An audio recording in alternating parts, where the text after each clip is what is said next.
gluten-free chicken katsu curry.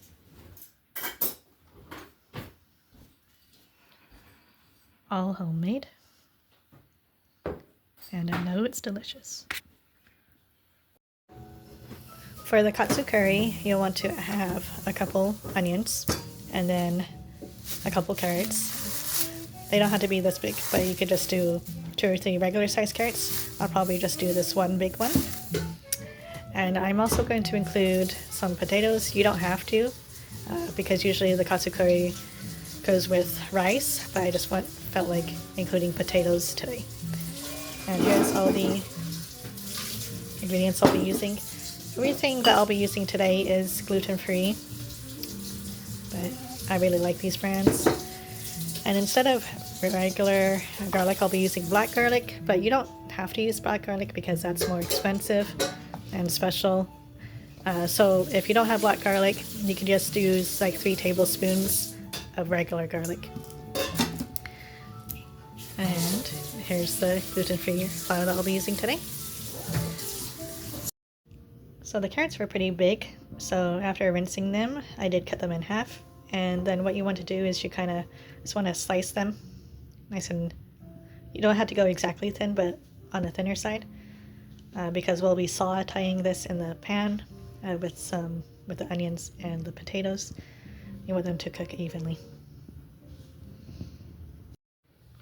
By the way, if you don't have the black garlic, that's totally fine. I know it's a more rare ingredient. So you can just do the minced garlic and add 3 or 4 tablespoons to the potatoes, onions, and carrots. So this is the size that you want your vegetables to be chopped. Just kind of chop into quarters for the onions, and either like coin size or half coin size for the carrots. Let's see if we could find some potatoes right here. But yeah, just like bite size for the potatoes. But just kind of like generally around the same size as each other. It doesn't have to be perfect, but you don't want like massive chunks right next to itty bitty chunks when it's cooking. So here's the black garlic. It will come in this, in the casing, I guess. I forget what that's called. But then inside is the black garlic. And this is just garlic that's been aged. And it's like really squishy. And when I cut it into it, it's going to be very gummy-like. I wish you could smell this. It smells amazing. When you do like eat it by itself, it has a more sweet flavor. So I wouldn't recommend that. But when you use it in the dishes, it has a really nice savory addition to it. I just put the carrots, the onions, and the potatoes in the pan. I added oil into the pan and let it get hot before I added it. And I'm just going to let this saute, then, sorry, I was distracted by a cat. Let this get soft, and I'm going to stir it every now and then so it doesn't get burnt on the bottom. I just added the chopped black garlic in the dish, and then I'm just going to give this a quick stir. Here's how it looks so far. You can see the little bits of black garlic in there, as well as the onions, some carrots, and the potatoes. And I'm just going to keep stirring this until it gets nice and soft. And then I'll start adding in the other ingredients. By the way, I do have this on medium-high heat, and I'm just stirring it every now and then. Joey reminded me about the lid, so we put the lid on so it can keep the vegetables nice and moist. So we use this fish fry crispy chicken or crispy southern mix, which is intended for fish, but it coats wonderfully to chicken as well. That's it right there. We use some of this panko, which I've politely spilled right here a little bit. I just kind of wing it a little bit. You kind of want a little bit of a mix of both. I have this habanero seasoning. I also toss some of that in there. And then garlic salt.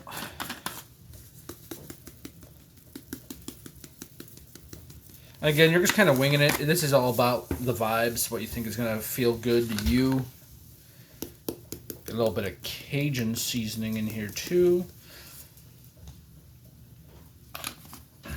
This is all gluten-free, by the way.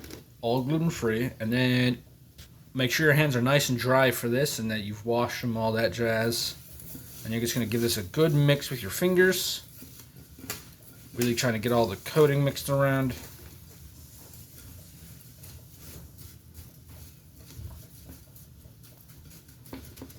And then, yeah, start dipping chicken. So this is our chicken station. So here's a chicken that Joey's going to chop. The chicken breast that he's going to chop, kind of slice in half. And then we have 1 egg that we're going to mix up. And then we're going to place it in the, oh, I forget what this is called. The dry rub seasoning? Yeah, the dry rub seasoning. And then we're going to... Because it's technically the wrong term, but you know what we mean. Yeah. Then we're going to place it on this pan. By the way, that cutting board is clean. That's just where I chopped the black garlic.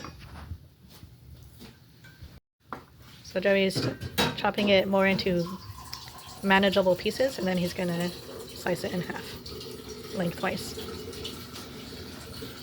Traditionally, they would use a hammer to beat this chicken meat and soften it up a bit. But I'm a little lazy to do that, so we're just going to cut it in half. So here's the process. He takes some chicken, puts it in the egg, both sides, and he drips it off a little bit, puts it in the mix that Joey created.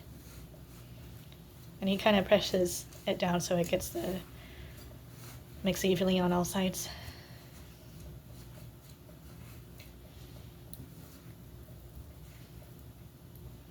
And then onto the sheet. Now, if you have a little bit left over, you can just sprinkle in to get some of those gaps. And then we start the process again. But this is what the chicken looks like after he cut it in half horizontally and then cut it in half lengthwise. The chicken pieces are all kind of the same size, very cohesive, so then when we put it in the oven, it will all cook evenly. So sometimes you get these little folds right here, and look at that. Look at that unseasoned little chicken. I'm just going to take a little bit of that, I'm just going to sprinkle that right in there. So Joey did so much chicken today that he'll have some meal prep ready for him. Last time we did this, Joey was mentioning it, we just did 2 chicken breasts, and then he cut those in half, and then so we had like 4 to 6 chicken slices.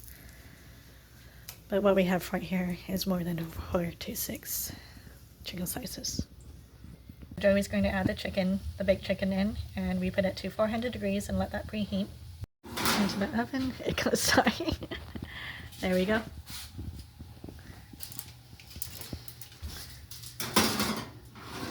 And we're going to cook that about 30 minutes, and then we're going to temperature check those. So you want to add 165, right? I think so. Yep. This mix is sauteing up nicely. I am going to add a little bit of, like half a cup of water, just so it could soften up more. Added 2 tablespoons of gluten-free flour into a cup and added some water and stirred it, cold water. And then I mixed it together so it doesn't stick. And then what I'm going to do is going to add it to this. I'm going to mix that. And this will just help thicken up the sauce. And you want to add a tablespoon worth of curry powder. Add 1 teaspoon's worth of this spice right here. I can't remember how to say it. Ram masala. Masala blend. Okay, so instead of just 1 teaspoon of that spice I can't pronounce, garam masala, or the masala blend, I'm going to add in 2 total.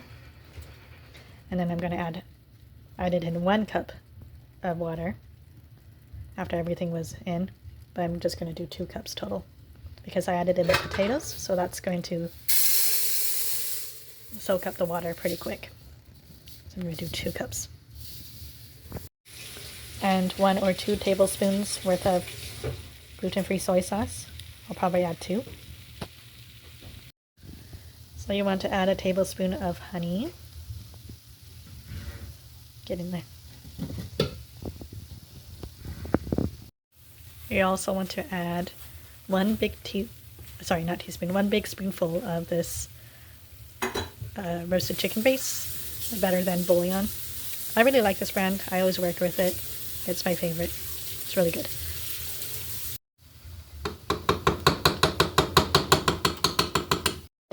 Also add in 1 bay leaf, but you can also do 2.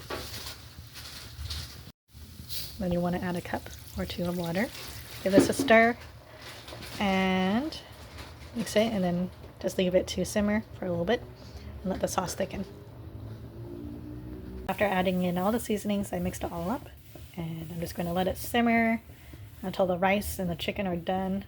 I'm going to keep checking it just to make sure that I'm not burning anything and the house isn't going to burn down. But look at that color. It looks so yummy and delicious.